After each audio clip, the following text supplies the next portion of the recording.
भवतु सह नौ भुनक्तु सह वीर्यं करवावहै तेजस्विनावधीतमस्तु मा विद्विषावहै। ओम शांति शांति शांति। वैदिक जीवन पद्धति जिसमें हम स्वाध्याय कर रहे हैं वेदों में मन का स्वरूप, यजुर्वेद के अध्याय 2 और 3 जो हम तीसरे अध्याय में चल रहे हैं, बहुत सुंदर चर्चा चल रही है कि मन वास्तव में हमारे जीवन को अच्छा बनाने वाला है, हमारे घर परिवार को अच्छा बनाने वाला है। यदि हम अपने मन को सुंदर बनाएंगे, सौमनस्य से युक्त होंगे, जिन घरों में सौमनस्य है, जिन घरों में सुमति है, जिन घरों में एक दूसरे के मन का सम्मान रखा जाता है, जहाँ पर मनमानी नहीं की जाती है, ऐसे घर स्वर्ग के समान बन जाते हैं। ऐसे घरों में अतिथि आते हैं तो पूरे जीवन भर उसका गुणगान गाते फिरते हैं। हम अपने घरों में मन में पवित्रता रखें, सुंदरता से युक्त हों और कृतज्ञता से युक्त हों। पिछले हमने मंत्र में ये पढ़ा था कि हमारा मन कृतज्ञ होना चाहिए। जिस घर परिवार में हमने जन्म लिया या जिस घर परिवार में हमारा भरण पोषण हो रहा है, किसी भी रूप में, पति के रूप में, पत्नी के रूप में, बेटा बेटी के रूप में, माता पिता के रूप में, तो हम एक दूसरे के प्रति कृतज्ञ भाव रखें, कृतज्ञता नहीं होनी चाहिए। और यह जीवन वास्तव में अत्यंत सुंदर बन जाएगा। बहुत ही सुंदर वेद मंत्र अभी जो यजुर्वेद के तीसरे अध्याय के मंत्रों का स्वाध्याय हम कर रहे हैं, तो यहाँ 53वें मंत्र से लेकर के निरंतर ये कई मंत्र हैं जिन पर मन का विशेष वर्णन किया गया है। तो मैं आपके समक्ष इसको रखूँगा। और यहाँ पर 52वें मंत्र में कहा था कि हम अपने में अत्यंत सुंदर प्रभु की स्तुति करते हैं। वे प्रभु पूर्ण बंधुर हैं, इस सृष्टि के लोगों को परस्पर बांधने वाले हैं। वे स्तोता को ही प्राप्त होते हैं। बंधु जो बंधाती प्रेमणा, प्रेम से जो बांध देता है, अपने से जोड़ लेता है, उसको बंधु कहते हैं। और इस मंत्र में जो यहाँ पर ऋषि है, बंधु देवता मन है। और इस मंत्र का जो अभी हम पढ़ रहे हैं बहुत सुंदर मंत्र है। पहले मैं लिखता हूँ। इसमें ऋषि, बंधु, देवता, मन, छंद, अति, पाद, निश्चित, गायत्री, स्वर, षडज है। ओम मनोन्वाह्वामहे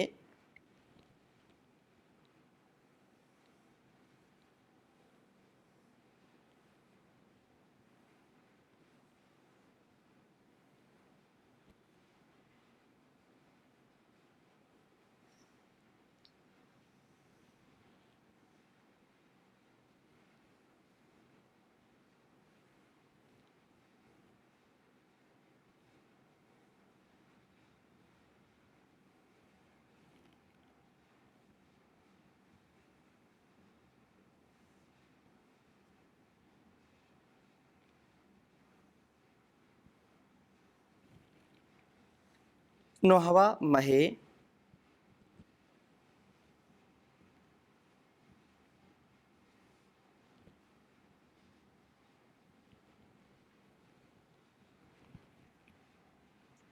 नारा संसेन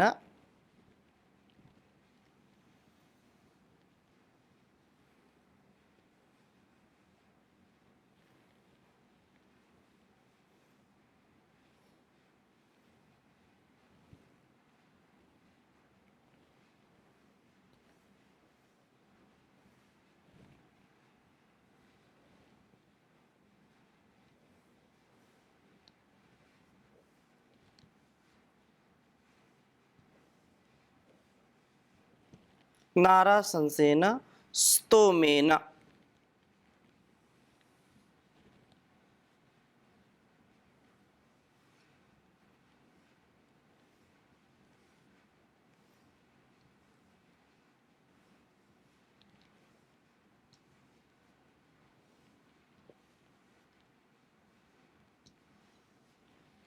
स्तोमेन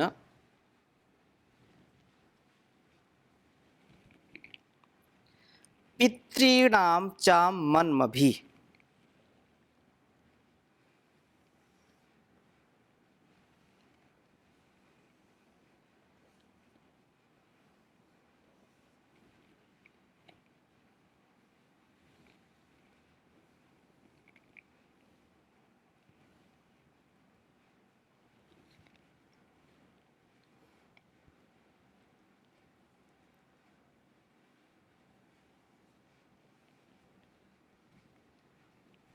पितॄणां च मन्मभिः।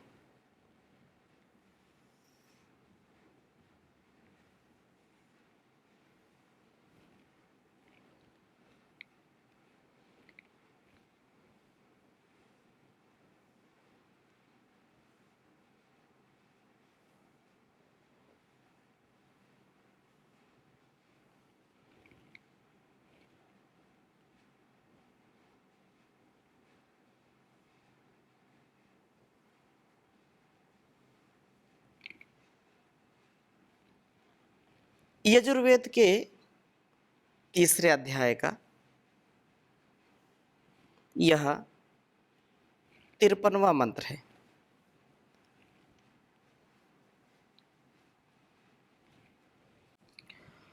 ओम मनोन्वहामहे नारा संसेन स्तोमेन पितॄणां च मन्मभिः। ओम मनोन्वहामहे नारा संसेन स्तोमेन पितॄणां च मन्मभिः। बहुत सुंदर बात कही है इस वेद मंत्र में। कहा कि जो पहले चर्चा चल रही थी कि यह जो गौतम ऋषि प्रशस्त इंद्रियों वाला, इंद्रियों को प्रशस्त रखने के लिए आवश्यक है कि मन हमारा नियंत्रण में रहे। मन यदि नियंत्रण में रहेगा, उसको वश में हम यदि रखेंगे तो इंद्रियों पर भी नियंत्रण होगा। विषयों में जाने से मन इंद्रियों को रोकता है और उत्तम कार्यों में बांधता है। ऐसा बंधन करने वाला यह अब बंधु बन जाता है। ये बंधु प्रार्थना करते हैं कि मन को नु अब आह्व्या महे। आह्वा हम उसको पुकारते हैं, आह्वान करते हैं उसका, अर्थात ऐसे मन के लिए हम प्रार्थना करते हैं।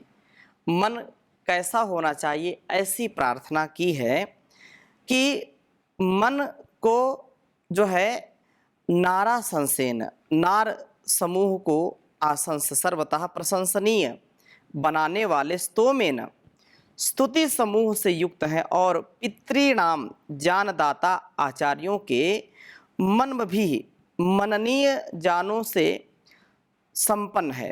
मन वही ठीक है जो या तो प्रभु के स्तवन में लगा हो, प्रभु की भक्ति में लगा हो, ईश्वर स्तुति प्रार्थना उपासना में लगा हो। वासना से बचने का उत्तम उपाय यही है कि प्रभु के जो है भजनों का स्तवन करे, गाए और उसको जीवन में उतारे। मन के ठीक होने का ये बहुत सुंदर उपाय है। जो जानदाता हैं, माता पिता गुरु आचार्य या जो बड़े बुजुर्ग हैं, ज्ञानी हैं, ध्यानी हैं, विद्वान हैं, ऐसे महापुरुषों की संगति में रहना, उनकी चर्चा सुनना, उनसे उपदेश सुनना और उसको जीवन में उतारना, मन को ठीक इससे किया जा सकता है। और सेवा में लगाना,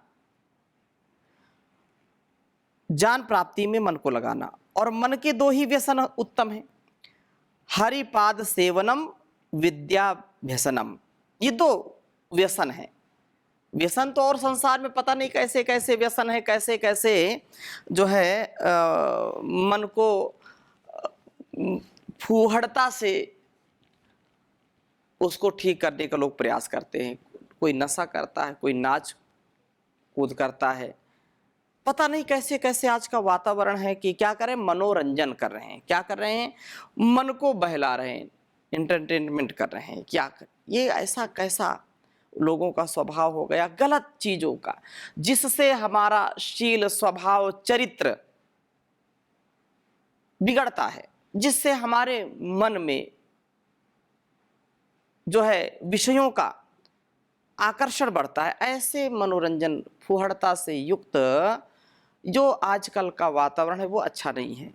यदि व्यसन ही करना है तो व्यसन करो हरिपाद सेवनम, हरि की सेवा का, ईश्वर की सेवा का, उसके चरणों को प्राप्त करना, उसकी शरणागति प्राप्त करना। और विद्याभ्यसनम भ्यसनम, विद्या से अपने जीवन को युक्त करना, जान के गंगा में डुबकी लगाना, विद्या के इस महासागर में, जो ज्ञान का महासागर वेद है, इसका सुनना, सुनाना, पढ़ना, पढ़ाना, इसमें अपने आप को लगाना। तो इस प्रकार से जो ऐसे मन को प्राप्त करके हम इंद्रिय रूपी घोड़ों को पूर्ण रूप से बांधने वाले, उनको वश में करने वाले हो जाते हैं। और स्तोमा, स्तुति, नाराशंस है, नर समूह के जीवन को सब दृष्टिकोण से सुंदर बनाने वाली है। बढ़ता हुआ वह सुंदर जीवन वाला होता है। मन मा, मननीय ज्ञान, पितृणाम, पितरों का है, रक्षकों का है। ज्ञान का सर्वप्रथम लाभ यही है कि यह हमारी रक्षा करता है, हमें ठीक भोजन वृत्ति का या जो है प्रवृत्ति वाला बनाता है। हम स्वस्थ बनते हैं, बहुत उत्तम भोजन की प्रवृत्ति हमारी होती है। और वासनाओं को नष्ट करके हम वास्तव में हमें मानस स्वास्थ्य भी देता है। प्रभु हमें वह मन दीजिए, यहाँ पर प्रार्थना है कि वह हमको मन दीजिए जिससे हम आपका स्तवन कर सकें, जिससे विद्या अध्ययन कर सकें, विद्या अध्ययन में हमारा मन लगे, क्योंकि विद्या ही सब गुणों का मूल है।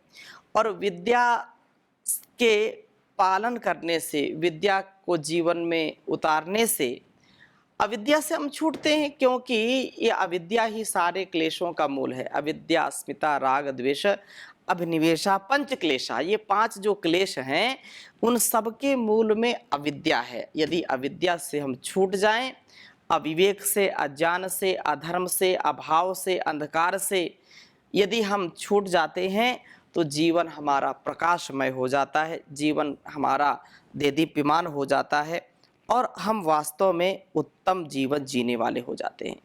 विद्या विहीनः पशुभिः समानः, लोग कहते हैं। भर्तृहरि ने बहुत सुंदर बात कही है कि विद्या नाम नरस्य रूपमधिकं प्रच्छन्न गुप्तं धनम। ओ विद्या भोग करी, यशः सुख करी, ओ विद्या गुरुणाम गुरुः, विद्या बंधु जनो विदेश गमने, ओ विद्या परा देवता, विद्या राजसु पूज्यते न तु धनम, ओ विद्या विहीनः पशु, विद्या विहीनः पशु। जो विद्या से हीन है, जिसके जीवन में विद्या नहीं है, वो वास्तव में उसका जीवन पशु के समान है, पशु से भी नीचे गिरने वाला उसका जीवन है। इसलिए हमारा मन विद्या में लगने वाला हो। जो लोग बोलते हैं पढ़ने में मन नहीं लगता, विद्यार्थी इस बात को प्रायः बोलते हैं, क्या करें मन नहीं लगता, और पढ़ाई में मन नहीं लगता। पढ़ाई के समय, विद्या अर्जन के समय हम अर्थात जो विद्यार्थी हैं उनको अवकाश चाहिए और उनको जो है मस्ती, जो है घूमने की, बात करने की, अलग अलग कार्यों में व्यस्त रहने की, विद्या अर्जन के समय ऐसा मन सबका नहीं होता, कुछ जो लापरवाह, जो कुछ बेहोशी में जीने वाले हैं, अविवेक में जीने वाले, उनकी बात मैं कर रहा हूँ। तो उनको अवकाश अच्छा लगता है, उनको विद्या अच्छी नहीं लगती। विद्या पढ़ने को मत कहो, घरों में भी माता पिता बोल बोल करके परेशान होते हैं, पढ़ो पढ़ो पढ़ो, लेकिन पढ़ाई में मन नहीं लगता, ऐसा लोग कहते हैं। तो ये पढ़ाई में मन नहीं लगता, विद्या में मन नहीं लगता, जिस अवस्था में हमको विद्या अर्जन करना चाहिए, यदि हम उस अवस्था में विद्या अर्जन नहीं कर रहे हैं तो हम अपने भविष्य को बहुत ज़्यादा अंधकार में ले जा रहे हैं, हमारा भविष्य अंधकारमय हो जाएगा। और जब हम वहाँ तक पहुँचेंगे फिर उस समय हमारे जीवन में जो एक अवसर था वो तो चूक गए ना, उसको फिर कैसे प्राप्त कर सकते हैं, दोबारा मिल नहीं सकता। इसलिए विद्या अध्ययन करना, ये मन को एकाग्र करके, मन को ठीक राह पर चला कर के ही संभव हो सकता है। तो विद्या पहले अर्जन करने में विष के समान है, विद्या की प्राप्ति पहले तो विष के समान है, लेकिन जब विद्या आ जाती है तो यह अमृत के समान कार्य करती है। और विद्या से युक्त व्यक्ति विनम्र होता है, विनयशील होता है, उसकी इंद्रियां नियंत्रण में होती हैं। इसलिए विद्या ददाति विनयम, ये बात कही है।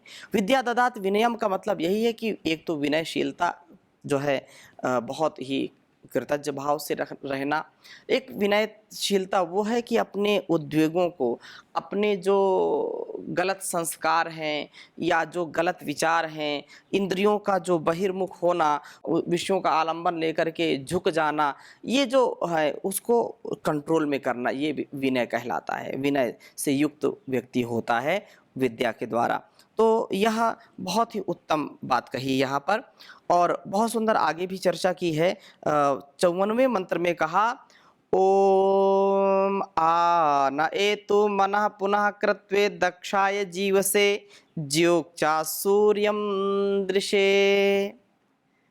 बंधु ही प्रार्थना करते हैं कि न हमें पुनः मन आएतु सर्वथा प्राप्त हो। किस लिए प्राप्त हो?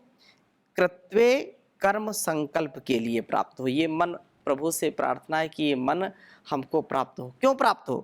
कि जो शुभ संकल्प हैं, जो शुभ कर्म हैं, उनका अनुष्ठान करने के लिए। जिस मन में उत्तमोत्तम कर्मों का सदा संकल्प हो, कर्म संकल्प शून्य मन वेग शून्य घोड़े के समान है। जिस मन में कर्म संकल्प विद्यमान है वह वास्तव में वेगवान है, वह क्रियाशील है, वह वेग से परिपूर्ण है, वह सदा उत्साह से परिपूर्ण है। लेकिन जिसके जीवन में, जिसके मन में कर्म संकल्प नहीं है, वो कर्म संकल्प शून्य, कुछ करना नहीं, क्या करना, सब ठीक है, अजगर करे न चाकरी, पंछी करे न काम, दास मलूका कहे गए सबके दाता राम। कुछ नहीं करना काम, राम राम जपना, पराया माल अपना, बाकी सब झूठा सपना, हरिओम तत्सत, बाकी सब गपसप। ये जो मन हमारा बहाने बनाता है, मन हमारा जो कुछ ना कुछ खोजता रहता है अपने बचाव के लिए, तो वो बचाव नहीं हो पाएगा यदि वह क्रियाशील और विवेकशील हो जाएगा।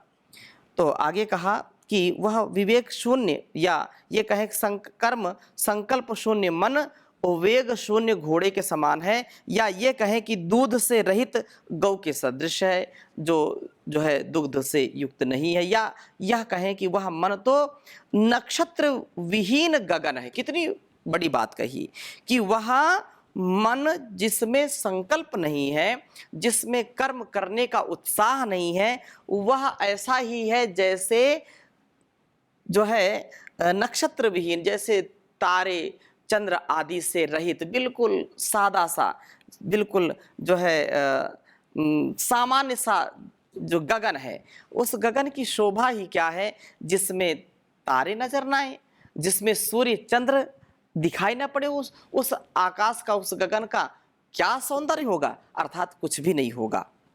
दक्षाय उत्साह के लिए मेरे मन में उत्साह हो। निराशा से भरा हुआ मन मनुष्य को कभी भी उन्नत नहीं कर सकता है। मन के जीते जीत है, मन के हारे हार। ये जो मन है ना, मनेव मनुष्याणाम कारणम बंध मोक्षयोः, मनुष्य का मन उसके बंधन और उसके मोक्ष का कारण हुआ करता है। इसलिए मन का उत्साह कभी भंग नहीं होना चाहिए।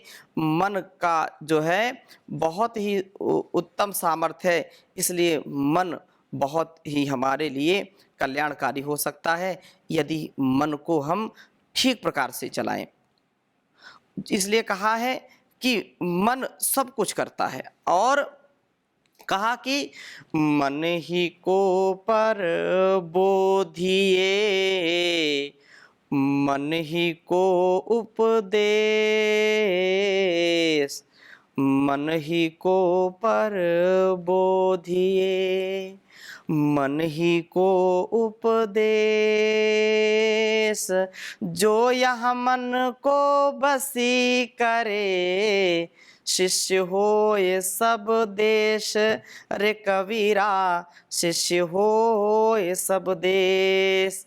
मन गोरख मन गोविंद, मन ही औघड़ सोए, मन गोरख मन गोविंद, मन ही औघड़ सोए, जो मन राखे जतन करी, आप करता होए, रे कबीरा आप करता होए। मन दाता मन लालची, मन राजा मन रंक, मन दाता मन लालची, मन राजा मन रंक, जो यह मन गुरु सो मिले, तो गुरु मिले निशंक, रे कबीरा तो गुरु मिले निशंक। तो मन का बड़ा ही सामर्थ्य है, और मन का उत्साह बना रहे। मन से ही संसार में जीत है, मन से रीति प्रीति है, और मन से ही यहाँ बड़ा ही जो है कठिन, बड़ा दुखमय जीवन हो जाता है। तो जीव से प्राण शक्ति के धारण के लिए जीव प्राण धारणे, प्राण शक्ति से रहित मन मृत सा होता है। जिंदगी जिंदा दिली का नाम है, मुर्दा दिल तो खाक जिया करते हैं। जिनके जीवन में उत्साह नहीं है, जिनके मन में उत्साह नहीं है, वो क्या जिएंगे? जीते जी जिंदा लाश बन जाते हैं, शव के समान है। इसलिए जब तक जियो उत्साह में जियो। मन एक बार भी जो है मलिन ना हो, गंदगी मन में ना हो, मन को निर्मल बनाइए। और जो जिसका मन निर्मल है वो कभी निर्बल नहीं हो सकता, वो कभी दुर्बल नहीं हो सकता, वो सबल होगा, वो जीवन में सफल होगा, सक्सेसफुल होगा। इसलिए मन का कभी नैराश्य नहीं लाना चाहिए। वेद का मंत्र हमको उत्साह दे रहा है कि मन को उत्साह में रखिए। जो दीर्घ काल तक सूर्यम दृशे, सूर्य के दर्शन के लिए जिस समय मन में कर्म संकल्प उत्साह व जीवनी शक्ति की कमी होती है, उस समय मनुष्य दीर्घ काल तक जीवन धारण नहीं कर पाता है, क्योंकि उसका विचार क्षीण होने लगता है, उसका विचार विकार से युक्त हो जाता है। और जिसके जीवन में, जिसके मन में विकार है, तो विकार भी हमारे लिए उपचार का काम करता है, और विकार ही जहर का काम करता है। तो विचार हम विकार पूर्वक यदि लाएंगे तो वो हमारे लिए रोग को बढ़ाने वाला है, हमारे लिए शोक को बढ़ाने वाला है। यदि विचार उत्तम होंगे, पवित्र होंगे, निर्मल होंगे, तो हमको सबल बनाएगा, बहुत ही सुंदर बनाएगा। दीर्घ काल तक हम जी सकेंगे, इंद्रियों को भी वश में कर सकेंगे, उत्कृष्ट जीवन होगा। इंद्रिय रूपी घोड़ों को हम मन ही में यह व्रत रखें कि तब तक वह मन रूपी लगाम इंद्रिय रूपी घोड़ों पर हम जो है नियंत्रण रखें, कर्म संकल्प को सदा बना करके रखें, और उत्साह से जीवन जीने वाले हों, ऐसा हम सबका भाव स्वभाव हो जाए। तो इन्हीं शुभ भावों के साथ आज की कक्षा को यहीं पर विराम देंगे। शेष चर्चा अगली कक्षा में। ओम शांति शांति शांति।